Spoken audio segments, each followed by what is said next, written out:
Hello guys. તો fathers day આવવાનો છે હવે 2 દિવસમાં, ને બધાના ફાધર્સ જોડે ફોટોઝ મૂકશે. હું પણ મૂકીશ, પણ હું તો બસ વધ્યા ઘટ્યા 5 ફોટા હશે એમાંથી એક મૂકી દઈશ. તમે લોકો કેટલા નસીબ વાળા છો ને, કે તમને તો રિસેન્ટલી અને પપ્પા જોડે છે, તમે એમને વિશ બી કરશો યાર. ખરેખર એવું થાય કે લાઈફમાં કંઈ પૈસા નહીં હોય, ખુશી નહીં હોય તો બી ચાલશે, પણ એક પપ્પા હોવા જરૂરી છે. કેમ કે પપ્પા છે તો આપણી લાઈફ સારી છે, હું એવું માનું છું. કેમ કે પપ્પા હતા ને ત્યારે આટલું બી ટેન્શન નહોતું મને, હું બિંદાસ જીવતી હતી.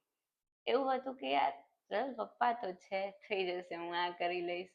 ભણવામાં બી પપ્પા ઓલ ટાઈમ મને સપોર્ટ કરતા હતા બધી વાતમાં. અને અત્યારે તો એક રિસ્પોન્સિબિલિટી આવી ગઈ છે, એવી એક હિંમત આવી ગઈ છે કે કરવું જ પડશે યાર, એના વગર નહીં ચાલે. તું નહીં કરે તો પછી કોણ કરશે? એટલે કરવાનું તો છે જ. પણ પપ્પા હતા ત્યારે થાકીને બસ એમને ખોડામાં માથું નાખીને સૂતીને એ હાથ ફેરવતા, હા બેટા શું ચિંતા કરે, તારા પપ્પા હજુ છે. બસ એ બોલવા વાળું કોઈ નથી રહ્યું. લિટરલીમાં કોઈ છોકરીને અને પપ્પાને જોડે જોઉં ને, મને આજે બી મારા પપ્પાની યાદ બહુ આવી જાય છે કે ભગવાને આટલું ખરાબ બહુ વહેલું કરી લીધું, એમ મતલબ કે હું મારી લાઈફ પપ્પા વગર એક દિવસ બી નથી કાઢતી. કે પપ્પા જે વસ્તુ લાયા હોય ને મને બતાવ્યા વગર તો બી હું ઝઘડી પડું. મતલબ એમની જોડે મને ઝઘડવાનો બી અને એમની જોડે રૂડ થવાનો, રૂડ તો નહીં મતલબ કે હક કરીને લડવાનો મારો જ અધિકાર હતો. બસ એ બધું હું કોની જોડે કરું? એ વસ્તુ જ છે કે તમે જે પપ્પાને જે જગ્યા આપી હોય ને લાઈફમાં, તમે કોઈને નહીં આપી શકતા.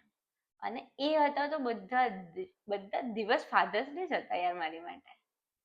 તો અત્યારે એક ફાધર્સ ડે આવે અને બધાના ફોટોઝ જોઉં તો થોડું થઈ જાય કે હું બી ફોટો મૂકીશ, પણ કોઈ પપ્પા થોડી જોવાના છે.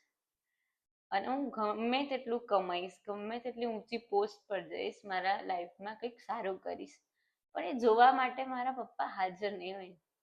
બસ એક રિગ્રેટ છે કે જોવાય છે પપ્પા ઉપરથી, બટ જે ખુશી એમને ફેસ પર હતી એ હું હજુ બી મિસ કરું છું.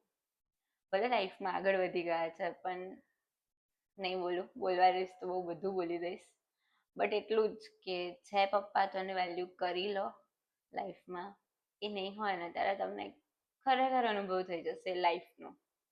સો best of luck guys, and happy Father's Day to all fathers. તમે લોકો બહુ જ ગ્રેટ છો યાર. લવ યુ પપ્પા.